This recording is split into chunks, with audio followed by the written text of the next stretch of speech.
OG trailer ఎలా అనిపించిందండి? OG అతి తక్కువ టైంలో అతి ఎక్కువ వ్యూస్ సంపాదించిన ఏదంటే ట్రైలర్, మన ఓజీ ట్రైలర్. నిజంగా చూసుకోండి, మొన్న ఓజీ ప్రీ రిలీజ్ ఈవెంట్ జరిగింది.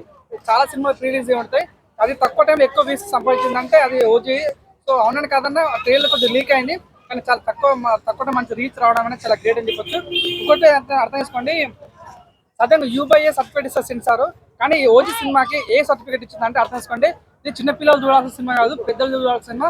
హై వైలెన్స్ ఉంది, హై రక్తపాతం ఉంది, కాబట్టి దయచేసి థియేటర్ బయటన అంబులెన్స్లు సో తగిన చర్యలు తీసుకోవాలని మనస్ఫూర్తి కోరుకున్నా. ఇది మీరు అనుకున్న రీతిలో ఉండబోదు. 100% పవన్ కళ్యాణ్ యొక్క రేంజ్ ఏందనేది ఈ సినిమాలో మీరు చూస్తున్నారు.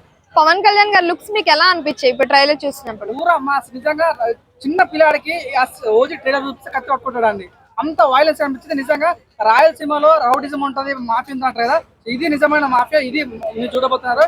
ఈ సినిమా ద్వారా ప్రపంచానికి పవన్ కళ్యాణ్ ఏందన్నది అది పవన్ కళ్యాణ్ ఫ్యాన్ గా కాలా ఎగిరేస్తున్నా. ఈ సినిమా మాత్రం రక్తపాతం జరగబోతుంది. ట్రైలర్ చూసినప్పుడు సాహో రిలేటెడ్ అనిపించిందని చాలా మంది అంటున్నారు, మరి మీరేమంటారు?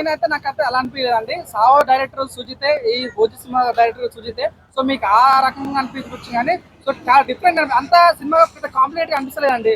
ముందు ఒక మాఫియాలు ఉండే, తర్వాత మాఫియా వదిలేసి బయటకు వచ్చాడు, మళ్ళీ మాఫియా కోవాల్సిన అవసరం వచ్చింది. అదే కాన్సెప్ట్ డిఫరెంట్ గా అనిపించింది. చూద్దాం ఏం జరగబోతుంది.